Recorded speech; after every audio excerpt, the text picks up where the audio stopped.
Michael, congrats for this win. There is a little of booze and stuff like this. Does that bother you? And do you have maybe an explanation of on the game plan and why it was not active as people expected? Yeah, yeah. Obviously, you hear the crowd and stuff. It's I see it as they have an expectation of me in the same way I have, in fact, more of myself. And then when it's not, when I'm not delivering out there in a frustrating fight, I understand why the boos are there. It doesn't change anything for me. I know, I'm too experienced to be swayed by, the crowd. But like I said, I expect a lot from myself. Frustrated, disappointed in that performance. Obviously happy with the win, but I always want to do more. It's easy for me to kind of pass the blame. I like to try to keep the on myself. I do feel like he was, tactical in terms of how he was just not trying to engage. I was expecting, after the first couple of minutes, I was expecting, okay, I feel like what he's going to try to do is move around a lot, so I can't really deliver anything. I think he kind of accepted that he's not going to beat me standing. He'll throw 1 and 2 shots here and there, and then try to go for a takedown, which is what I was expecting, but he didn't even go for that. So yeah, it's just a frustrating one all around. There's so much I know I could have done now in terms of try to get more out of him and then more from myself. But just frustrating. And do you think it was a bad matchup stylistically? Like to have an entertaining fight? Because it was really waiting for you and you're known for your counter-strike as well. So maybe it can cancel the entertaining part of the fight. I guess it's a bad matchup because we're familiar with each other. So maybe that's why I feel like had we never sparred before, I don't think he would have fought like that. He would have fought a bit more on his front foot, as we've seen him do. He's got 3 or 4, wins on the trot from striking and finishing people because he knows me and he knows how dangerous I am and he knows he's not going to beat me in that department. This is why I thought he was going to go for takedowns because his submissions are great. He decided to opt out of the more back and forth to maybe frustrate me and then not go for anything. So yeah, it's a weird one. So maybe it's because of the familiarity. Last one for me. At the end of the day, it's a win, it's a green, and you're still ranked in 2 weight class, and that's something important. Do you have a clear call-out and a name to have a big show, big fight in the future? What you have in mind? Honestly, I want whatever is a clear path to the belt, whatever division, like seriously, whatever division. I'm going to have a conversation with the UFC and just be honest with them. Just say, look, this is my goals. This is the timeline. Can it work? And wait to hear back from them to kind of say most likely it's going to happen at middleweight, or most likely it can happen at welterweight this way versus that person. But I'm happy to fight anybody. So you confirm, because there is a lot of quotes of you last week, so you confirm that your goal is to be UFC champion. That's the goal. That is the end goal. I want to, I put a lot of time, effort into this game. I want to take something back from it. I feel like I've built quite a good status for myself in the time that I've been here. But I just want to gift myself something that, I can have, for the rest of my life and remember for the rest of my life. So yeah. Congrats, man. Thank you. Hi, Michael. Simone Tata for Fight for Yours. First of all, congrats on the win. As you were saying, you don't get swayed or influenced by the boos or how the performance goes with your experience. But how does it feel after the performance, knowing that you wanted to do better, but also, like you said, the matchup was what it was, you knew each other. So is it frustrating, or is it just on to the next one and really just thinking about the future and the next step? No, it's super frustrating. Like I said, for me, I expect so much from myself. So when I don't deliver, as I didn't today, it's super, super frustrating. It's obviously, it would be worse if I was frustrated with the performance and I lost. So I have something to take from it, but still, for me, it's not good enough. It's not good enough at all. I should have figured out, I'm experienced enough to figure out how to stop the game plan that he was trying to do. I should have tried to set more traps. there's so much things I'm going to go back with my coaches, sit down and go, okay, yeah, I should have done this, should have done that. But yeah, it's going to be frustrating for a little while, but then we correct it, try to come back stronger. And when it comes to becoming UFC champion, no matter the division, if you could choose actually some matchups or even realistically timeline, in how many fights or in how much time would you actually see yourself fighting for a belt?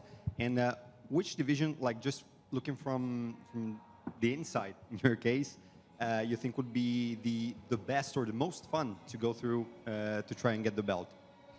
The most fun is difficult because I think I'd say actually welterweight would be the most fun in terms of the type of matchups that we can have. I think there's some great matchups at welterweight. In terms of the timeline, I think timeline would probably be easier at middleweight to kind of get that in 1 or 2 fights versus I feel like there's a lot of congestion at welterweight, although this is my preferred weight. There's a lot of congestion. There's a lot of people claiming to be the next in line. But seriously, I've called them out. This is why I kind of don't care to call names unless it's realistic. But I've called out your Colbys, your Usmans, your Pratas. Even during the last fight with Pratas and Leon, I tweeted to say, yo, I'll take the winner of this one. And then when he won, I messaged the next day, Hunter, yo, can I get that fight? I am actively trying to get big fights. And then I ended up with Sam. Whoever's fault that is, you guys can make that decision. But I am constantly trying to get big fights. That's what I want. Big show-stopping fights and then, big performances. But didn't get that today. Thank you so much and congrats. Thank you. Michael, just here. Congrats on a big win. Thank you. Result, regardless of how you feel about the performance, the result did go your way. So obviously that stands in your favor. You were quite vocal in the lead up to this. You were voicing your frustrations quite a little bit over the past few weeks. Did you feel at any stage that maybe added to the pressure on your shoulders in the cage, which would have had a knock-on effect maybe on your performance? Potentially. Haven't really sat with it yet to know. Or maybe I'll go back and be like, yeah, maybe I did put a bit too much on myself. So potentially, I can't really answer it definitively yet. But yeah, I think that, you know what, this game is a lot of pressure all the time anyway. And let's say if I relate it to something like football, you get to two times a week to change people's perceptions again. You can have a crap game and, 3-4 days later have an amazing game and nobody remembers that last game. We don't have that regularity of combat. So if we have a bad performance, I have to sit with this for another 3-4 months before potentially I get to come back in, and that's no guarantee it's going to be 3-4 months. It could be longer than that. So yeah, it's frustrating, and I just want to figure out the next move and get back in there and change everybody's and remind people who I am. Do you have any specific tactics, techniques, protocols that you use to maybe manage that type of pressure when you feel it in the moment, like at the end of the first round when you can hear the arena booing? Do you have anything that you do, that you say to yourself? Anything in particular that you use in those moments? I try not to put that on myself. This is the reason why we have a team there. So I go back in my corner and I'll have a conversation with him like, yeah, man, I'm not, what's going on here? And my coach like, stay calm. Don't worry about it. Forget everybody else. He's going to bite here. We need to do this, add more of this, throw this. I just focus on my team because, again, they have that kind of, the outside perspective, and they are the most familiar with me. So I let them guide me in those moments. Trying to use your emotions in those moments is dangerous. You end up making even worse decisions. So, yeah, I try not to put it on my own shoulders. One more. I'm just looking at the welterweight rankings here and the names that are unmatched, maybe just north of you in the rankings. And you mentioned one of them, Leon Edwards. Mm-hmm. I think that fight just has a selling point, both UK favourites. I mean, that would be a matchup that makes a lot of sense if you're both available, both ready to go. And it would be a huge fight to have here on British soil, wouldn't it? I've been super vocal about that. And I felt like this time was a perfect time. Even though I asked for the winner, when I was told that he's unavailable, I'm like, well, me and Leon. I think obviously Fabian was fighting yesterday, I believe. So maybe he decided to just like, you know, I'm gonna miss that focus on my brother, which is fair. But again, every time people mention names, I wish you could see my messages, because these are all the same people I'm asking for, like non-stop. I seen Kobe come out the other day. Oh, nobody's giving me a fight in ages, and I've called him out publicly numerous amount of times, and I've asked for him in the back office numerous amount of times, and the complaint is on his side. They don't know what he's doing. So ignore his nonsense online. Again, that's another fight. I'm happy to do it, even though he just mentioned it. I will sign the contract today if they're happy for me to do that, and punch him in the face. So yeah. Thanks. Congrats again. Here, Michael, first of all, congratulations on the victory and your performance. Amazing display of skills again. I wanted to ask you about the last thing you said about the opponents. You face different kind of opponents in the division. From what you've said now, we can think that from now on, we could expect you just looking for big fights? That's all I wanted. Again, honestly speaking, this wasn't a fight that I cared about. If probably a list of 30 names, no exaggeration, 30 names that I've put forward. I've been told I'm difficult to match up against. So it could be some people turning me down, whatever it is. But I've asked for big fights, and I'm going to continue asking for big fights until I get one. And in the last few years, you're one of the few fighters that prove that you belong to the elite, no matter what, no matter the promotion, no matter the time. You always keep improving, you always keep showing up, and Thank you. And showing everybody that you deserve to be at the top of the league again. Thank you. And I wanted to ask you about, what do you think is like the best thing that you get from the experience now in the UFC from these last years, these last months? The best things I'd have to say is just the promotion itself in terms of the team in the back office. I think they are the best. They're the best of the best. Like you know, you guys, what you guys do for all the fighters, promoting them, pushing them out, getting them out there, the youngsters coming through.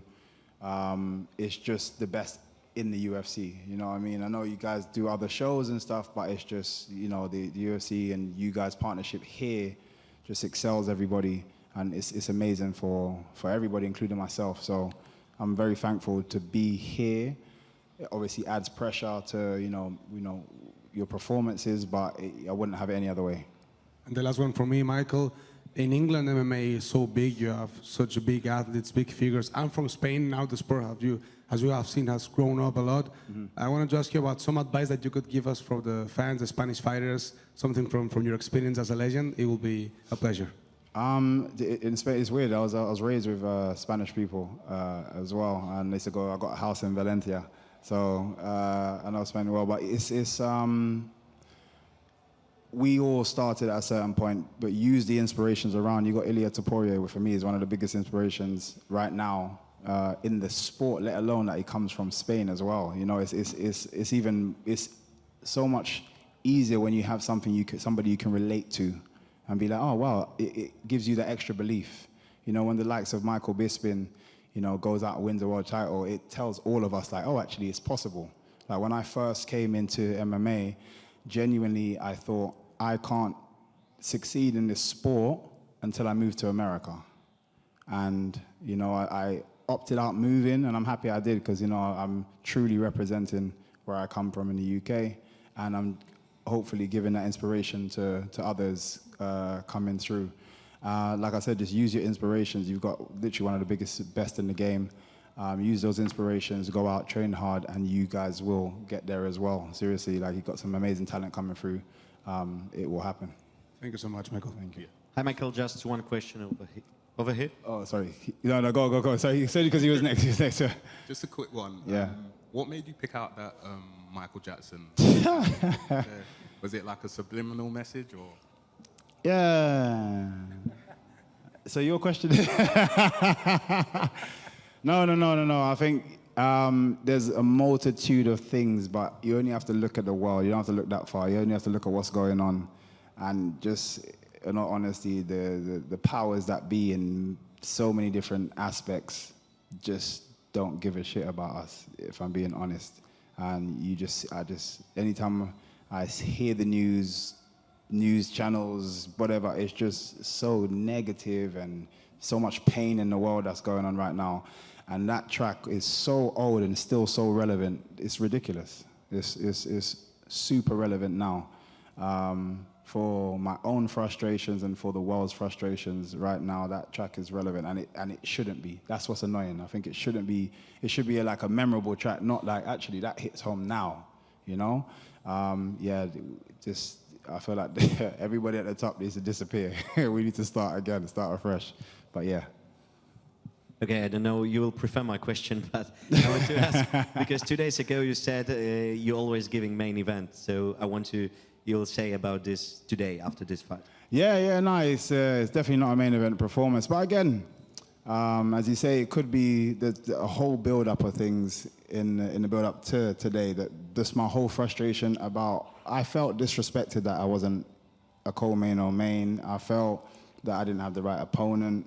Although I think he's super talented, I feel like there's so many different things that could throw you. And we all forget that as much as, you know, we train exceptionally hard, we're tough fighters, that, you know, we can be affected mentally in the build-up to, you know, these events. But obviously no one's going to care. We don't necessarily promote that. We only just talk about how hard we train and then go in there. But there's a lot of extra pressures and frustrations that can affect anything. I'm not saying that that's what it did to me today, but yeah, it's just, I feel like if under better circumstances, potentially I could have pulled out a bigger performance. So we'll see.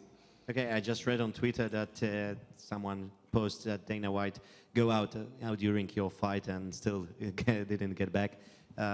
Did you comment any words? Sorry, I didn't understand that. Dana White probably, as I wrote, I read this on Twitter, left during your fight. So do you say anything about this? No, not really.